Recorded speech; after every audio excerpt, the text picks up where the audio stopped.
Make an upfront decision that you're not going to quit. The best way to take the islands is to burn the boats. Because if you give yourself something to retreat to, you will always have a plan B, which means you'll never give 100% to something. Let's go. You ready? You reap what you sow. You reap what you sow. We're just keeping the planning analogies going. Number one, you reap what you sow, but not in the same season. Not in the same season. What if I take avocado seed and I plant it? Am I going to get oranges? So what if I plant negativity? Am I going to get positivity? And what if I plant depression? Am I going to get happiness? What if I plant failure? Am I going to get success? What if I plant into bad soil? Am I going to get the results that I want? Some of us are like, you know what? I want to win, but I'm sowing seeds of failure. I'm sowing seeds of negativity. I'm sowing seeds of doubt. I'm sowing seeds of laziness. I'm sowing seeds of sitting on my couch and watching Netflix. And all of a sudden, I want this incredible orange, but I keep planting these bad seeds. You reap what you sow. Everything's cause and effect. Years ago, I started having my back would tighten up. And when I say years ago, I mean like 13 years ago, right? I was like a young grandpa. I was like, no. But my back would tighten up all the time. And the reason my back would tighten up is I had something called osteoslaughter, I can't even pronounce it, in my knee. Basically, when you grow too fast in a short amount of time, it affects your knees. Make sense? And so what started happening is because my knee was hurting, I started compensating when I walked, and it led to a bad hip. And so I used to have to like stretch out my hip before every game. So it was like this whole thing where I'd have to warm up my knee, then I'd have to stretch out my hip, and then I'd have to loosen up my back because my back would get tight during my game. And then it would make it hard to run. I would have icy hot stickers all across my back every single game. Okay? And so what would happen is most people think, oh, he has a back issue. It wasn't a back issue. It was a knee issue that affected the hip that affected the back. And so it's the same thing when it comes to our business. You're looking at the exterior results. Okay, this is my outer world, and you're not realizing that your outer world is just an outward reflection of your inner world. Say it again. That's it. Say it again, Pastor. That's it. Okay? And so you have to know that. You have to understand that. You reap what you sow. So if you sow apples, you're not going to get oranges. If you sow negativity, you're not going to get positivity. If you sow poverty, then you're not going to get wealth. We have to be very careful of what we are sowing because everything is cause and effect, and this leads to that. Our inner world creates our outer world, but dominates your thinking will determine the outcome of your life, and whatever you think about the most, you will move towards. And so if you are thinking about failure or thinking about not failing, what happens? Anybody know NASCAR? I'm just throwing a bunch of analogies at you today, see which ones you catch, okay? But if I'm driving, rule number one is don't look at the wall. Because if you think about the wall, you're gonna move towards it. Anybody ever tried that? Like when you were driving, you're like driving, and you're like, I'm gonna try to look this way and not go that way. Can you do it? I know it's probably not a safe thing to do. All of you guys are gonna be driving home tomorrow, and you're gonna be like, right? And so I would try it just to see, like, do I swerve? Do I lean? And guess what happens? You always do. And so when you're thinking about not failing, guess what you move towards?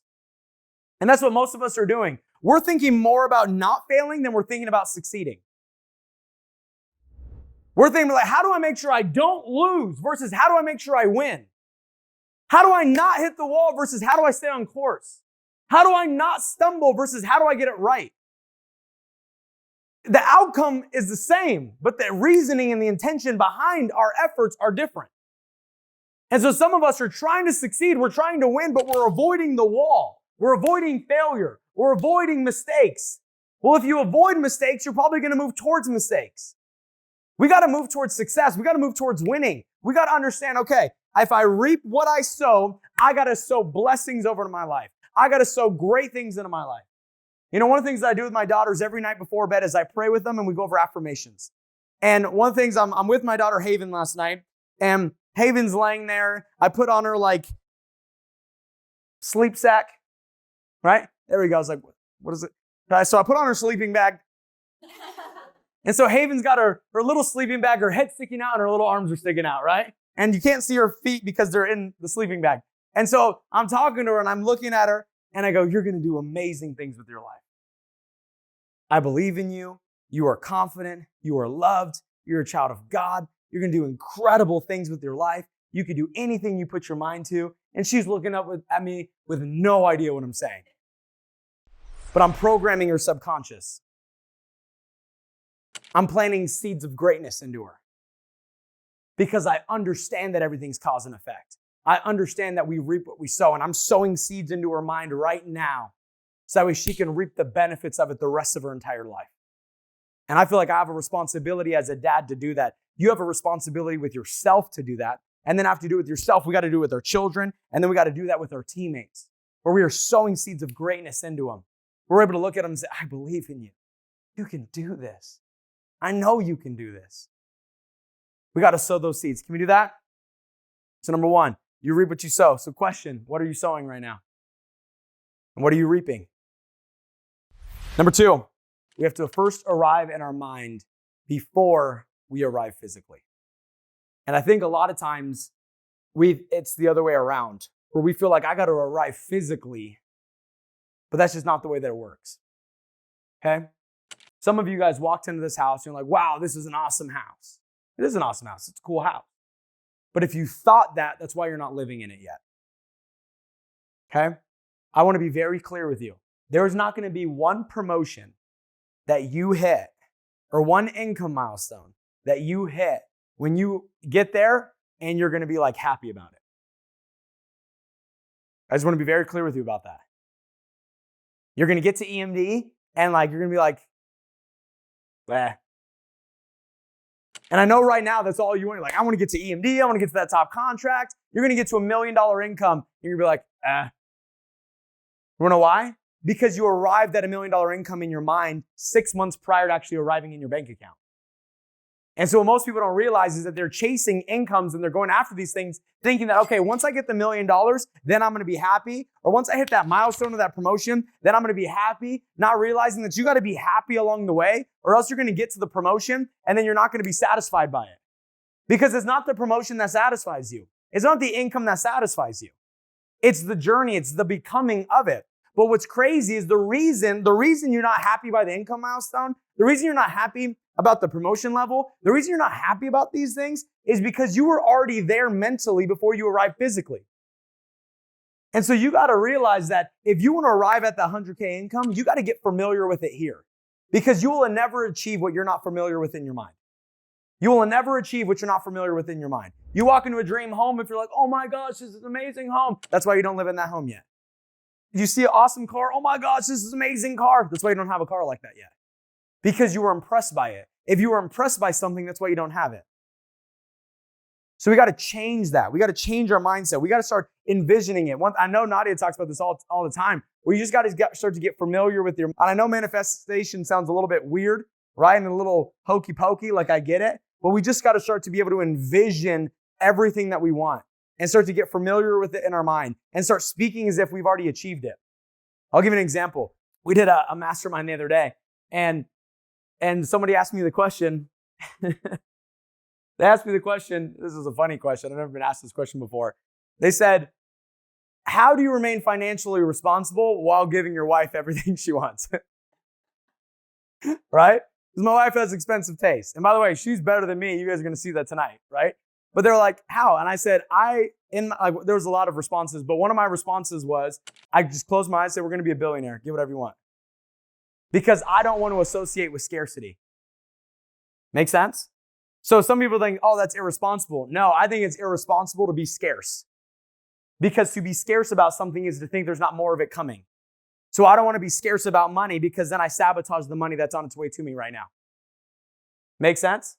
So every single time I feel an ounce of scarce, I send it. Right? Scarcity equals sending McSenders. Okay? We just send it every single time. So that way you can step into abundance and live in abundance and operate in abundance. But the reason, what do you say? Send it? Really? Fantastic. Okay? I don't know. Send it's a good one too. Okay? But that's what I in my mind, I'm always like, send it, right? Like literally on the way here, she called me, she's like, hey. I was like, yeah. He was like, can I do this? I was like, of course. We're going to be billionaires. Because I'm just training my mind. Make sense? I'm training my mind. I'm stepping into, I'm a billionaire, so that way it actually hits my account. So is it actually there yet? No. Did I want to be like, no, don't get it? Yeah, because I like to save all my money. But I'm stepping into abundance. Make sense? Okay? That's number 2. Number 3, you will never attain what you don't feel you deserve. You will never attain what you don't feel you deserve. And you will self-sabotage yourself if you do not feel like you're deserving of it. Matt, what do you mean by this? Great example. There's been people that have won the lottery twice and filed bankruptcy twice because they got something that they did not feel deserving of. And when you don't feel like you're deserving of something, you will self-sabotage you getting it, not even realizing that you're doing it. And so some of us are going after a promotion, we're going after a milestone, we're going after a new income, and we're like, every time I get close, I feel like a setback happens. Or every time I get close, it's because you're not, you don't feel internally like, I deserve this. I deserve to win. I deserve to have success. I deserve to have that life that I want. And we got to shift that. And the best way to shift that is to just flat out put in the work. The greatest way to shift your identity is to put in the work and do more than everyone else. That's it. So if I'm in this room right now and I'm thinking, okay, all right, Nadia, here's her income. I love that woman. She's amazing. But I'm going to go outwork her if I want to earn more than her. I got to go outwork her on her. Like, I'm going to go personally develop more. I'm going to make more phone calls than ever before. I'm going to do more. I'm just going to do everything that I can. Not because I want less for her, but because I know it's the only way to shift my mindset. If she's working 8 hours a day and I'm working 9 hours a day, there's a part of me that's thinking, I deserve to make more than her. I'm putting in more work than her. And then just that belief shift, just that shift in your mindset is what's going to change what you start to attract into your life. It's going to shift everything because you're feeling deserving of it. But if all of a sudden a fat sale ends up in front of you and you're like, you know what? I haven't done the work necessary.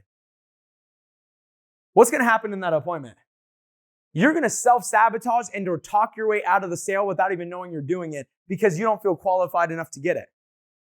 Some of us have had $1 million rollovers sitting in front of us. But because we haven't done the work up front to understand the products, we sabotage the result not even knowing that it's waiting there for us. What in your life are you sabotaging right now? Are you sabotaging your income? Are you sabotaging your recruiting? Are you sabotaging your production? What are you sabotaging right now because you don't feel deserving of it? Some of you guys are like, I'm going to go after my marketing director promotion, and you start moving towards it, but then you're watching Netflix every single night. Or you're participating in things you shouldn't be participating in. Or you're hanging around people you shouldn't be hanging around with. And then all of a sudden you're like, I know internally I don't deserve it because I'm with me and I can't lie to me about results that I don't deserve. But then there's other people that's putting in the work, they're reading the books, they're listening to the audios, they're up early, they're up late, they're doing what's required, and they're walking around with more confidence than anyone in the world because they know, because they've been with themselves in every given moment. Like, I've been with me, I've studied with me, I've put in the work with me, I've been making these calls, I've been doing the appointments. There is nothing that you can do to convince me that I don't deserve to have success because I've been with me in every single moment that claims the success. And so the question I have for you is, do you feel deserving? Like, if I handed you $1 million and said, here you go, here's $1 million, would you walk around like I deserve that million? If I said, hey, I'm going to give you $100,000 this month, are you walking around like I deserve to make $100,000 this month because the work that you put in, because the seeds you sowed? Make sense? So some of us are like, how come I don't have it? You don't feel deserving of it because you haven't done the work yet. You haven't worked on your mindset enough. You haven't worked on your skill set enough. You haven't ran the amount of appointments. You haven't done the calls. You haven't exhausted yourself to a point where you had nothing left in the tank. You're just as tired now as you were at your job. That's a problem. You should be way more tired. No, straight up. Stop sabotaging your success. Go earn it. Go prove to yourself that you deserve this thing, that you deserve to win. Expands capacity. Extremity expands capacity. What does that mean? That means that when you force yourself to do more, you find out what you're capable of. You guys ever heard of a guy named Marcus Luttrell? The Lone Survivor. Right? So if you've ever seen the movie Lone Survivor, it's about him.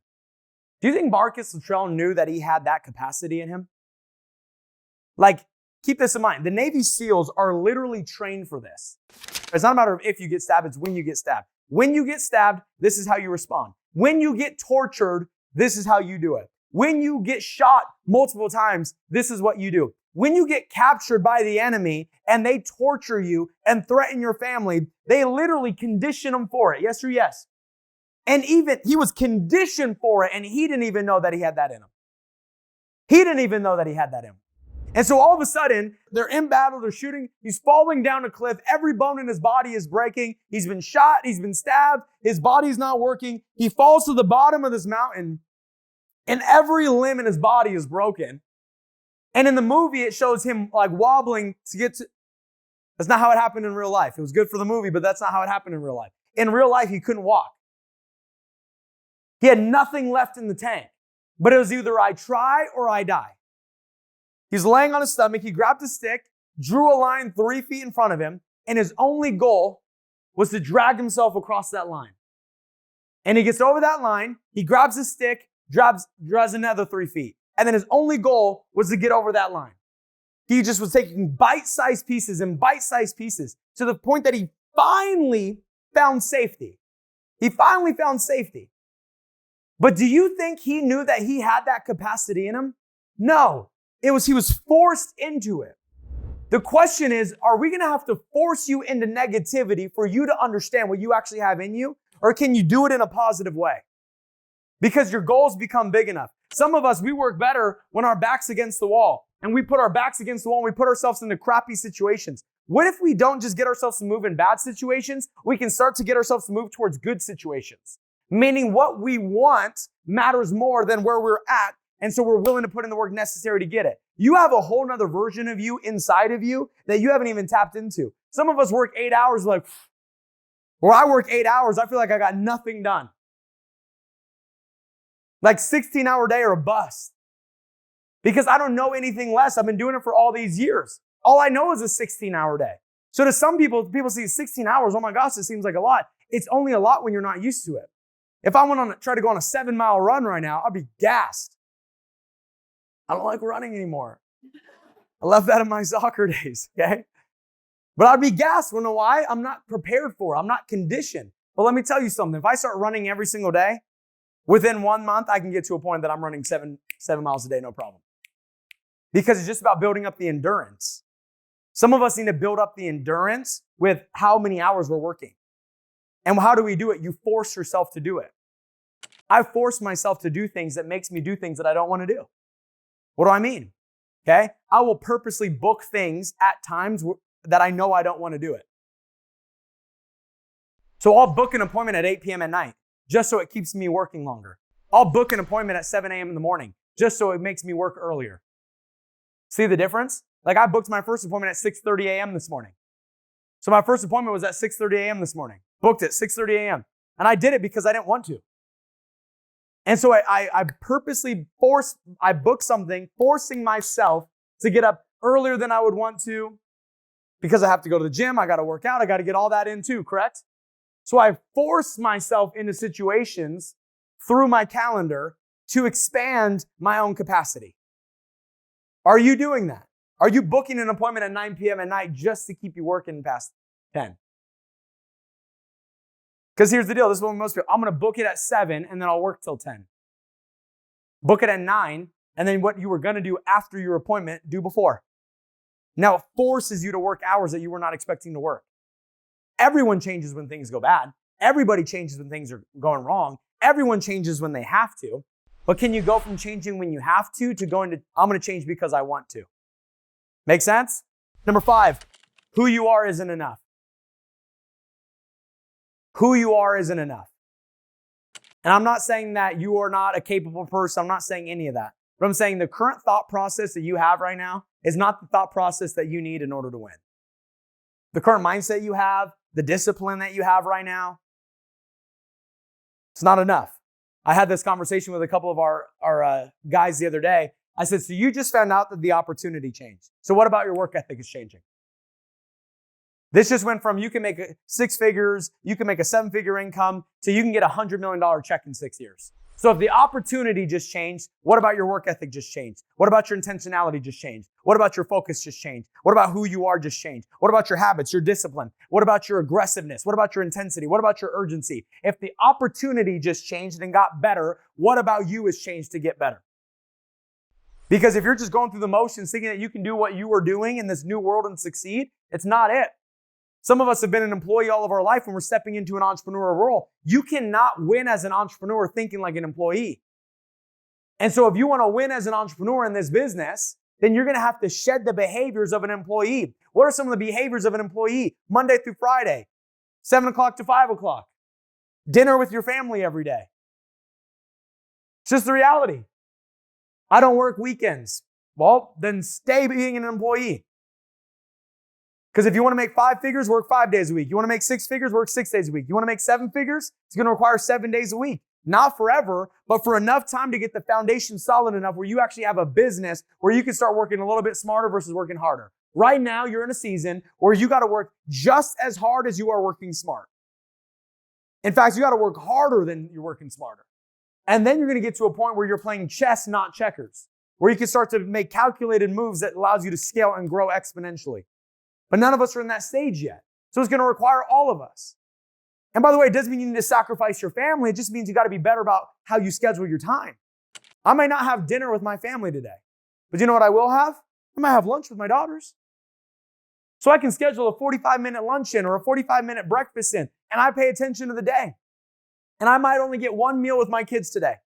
I might get only 1 meal with my kids every day, but it might be a breakfast, it might be a lunch, it might be a dinner. And it's going to rotate every day based off what my business needs. Because the business is what's giving me the opportunity to even be with my family. The business is the reason my kids went to Disneyland 3 times last month and Disney World 3 times last month on different parts of the country.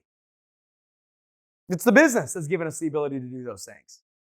So it's about, okay, I'm going to do all that I can possibly do. I'm going to schedule everything that I possibly can schedule in. And I got to understand that as an entrepreneur, I can't be thinking like an employee 9 to 5 and then boom, I take the time off. It's going to require more of you to get this thing off the ground. Next thing, number 6, focus. Focus, focus, focus. I want you to write this down. Focus is not prioritizing one thing over the other. Focus is the process of elimination. I think sometimes you're like, I'm focused on this. I'm focused on my promotion, but I got this, that, and the third. I'm focused on my income, but I got this, that, and the third. I'm focused on this. The fact that you have this, that, or the third means that it's taking up space in your mind. And if it's taking up space in your mind, it's affecting you. Make sense? So if you want to dial this thing in, it's not going to be the process of prioritizing something over another. It's going to be the process of elimination. What is everything right now in my life that I need to eliminate so I have nothing taking up space in my mind so I can isolate my thoughts towards one common goal? So if you wrote a list right now, these are 5 things that I got to remove off my plate. What would it be? And I guarantee you the one that you're justifying right now is the one you need to eliminate the most. Because we tend to justify what we are most addicted to. So whatever you're justifying, I do this because it helps me relax. Or I do this because it takes my mind off things. Or I do this because of that. Or I do this because of this. That's what you need to eliminate the most. Because you're justifying it because you are so addicted to it. But let's be real. Does it help you get to the goal? Yes or no? No? Eliminate it. That's it. It's not your faith, your family, or your business that can wait. It's not your faith, your family, or your business that can wait. I want you to write down, okay, this is how I'm going to grow my faith. This is how I'm going to grow my family. This is how I'm going to grow my business. Everything else, elimination. I don't need it. I don't need it. Matt, what do you do for fun? This. I win. Matt, what's your hobby? This business. What else do you do? This. That's literally it. I'm either with my family or I'm building a business. This is my fun. This is my sport. And what's crazy is we can convince ourselves that we love this. Because like I said, you can hate the stage of the business that you're in as long as you love where you're going. But you can't love with where you're going if you don't know exactly where you're going. Which is why you have to get clear in your mind. Last point. Don't quit. There are stages that tend to repeat. How many of us have done other things in the past? I don't mean to refer to this as a thing, but like, you know what I mean? Like you've done other, like, this is how I'm going to get well-being. All right? Yeah, for sure. No, seriously, how many of you guys like, this is like my 3rd business that I'm trying. Or maybe my 2nd. All right? Second, every hand goes up. I was part of that Juicy Juice Magic Pill facial scrub, right? Trust me, these hair curlers were the best in the business. You know what I mean? Tell me I'm wrong. You ready? Tell me I'm wrong. These are the stages, okay? Stage number 1, uninformed optimism. Uninformed optimism. You're sitting in a meeting in someone's living room. I know it because it was me too. Don't worry about it. I've been there. You're sitting in, they're selling a juice, a magic potion. You drink it, you stay 5 in your appearance for the rest of your life. Trust me, I've been there. And there's uninformed optimism. And they break down the simplest concept on how you can get rich, don't they? Right? So I know I'm related to somebody. Uninformed optimism. You're like, man, I can change my life. I can get wealthy. I can get rich. And it seems simple. And by the way, it actually is simple. But it's uninformed optimism. And then you go from uninformed optimism to informed pessimism.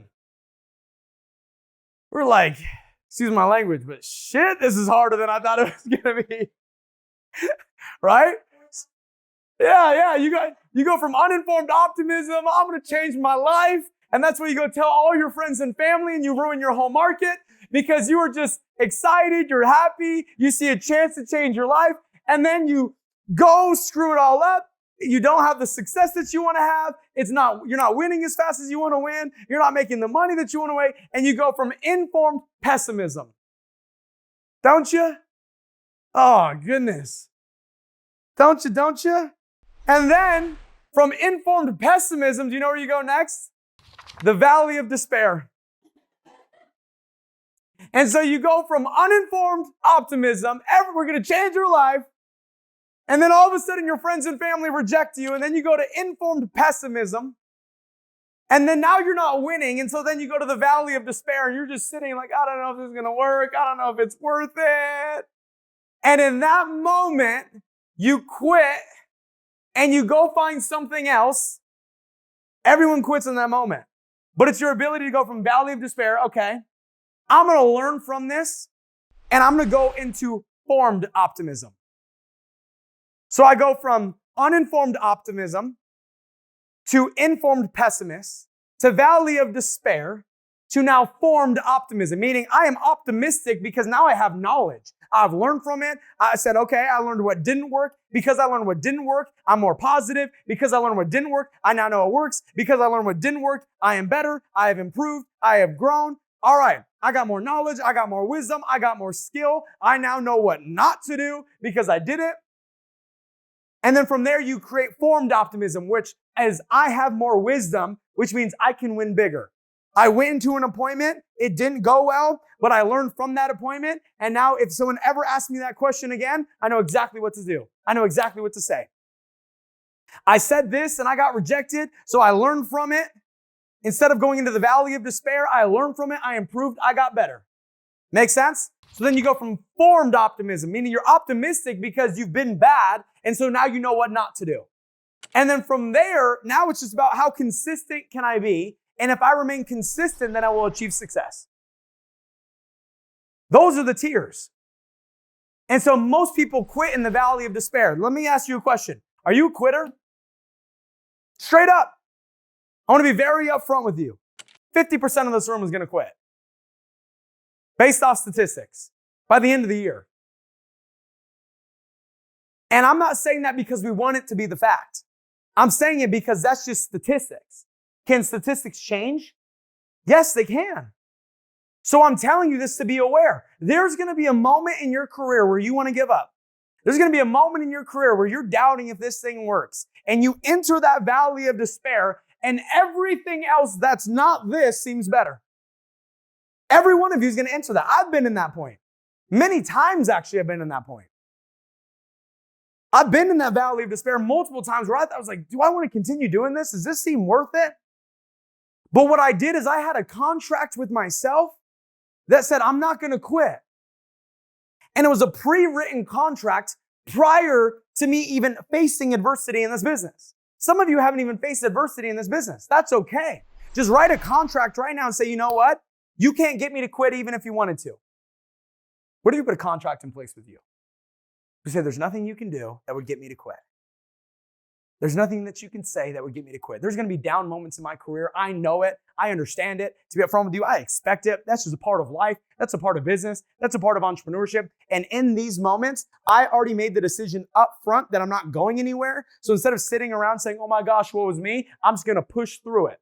I'm going to push through it. Because how you do one thing is how you do everything. And you may not see it this way, but you got to understand that this is the way the mind works. If you quit here, it's going to make it that much easier to quit on your kids one day. You quit here, it's going to make it that much easier to quit on your marriage. You quit here, it's going to make it that much easier to quit on yourself and quit on your goals and quit on your dreams. It just makes everything easier.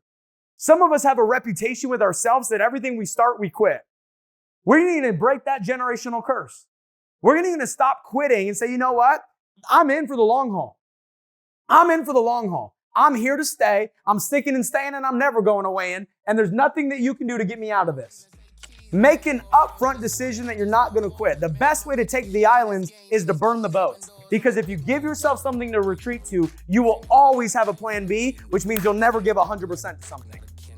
Some of us have a plan B, and then you wonder why you're not giving this 100%. Because your back's not up against the wall forcing you to be all in. You got to force yourself to be all in by putting your back up against the wall and say, all right, there's nothing you can do to get me to quit. It's done. So now when adversity pops up, I already made the decision. Man, I can't learn this skill to save my life. It's driving me nuts. Well, I already made the decision. So if I already made the decision, I might as well knock it out. Do not quit. Because if you do, one day you're going to be in the movie theater with your kids watching a movie about what we did. And your name is going to be in the previews in the back. Quitter number 1. Quitter number 2. Or it's going to say starring cast. Let's get it.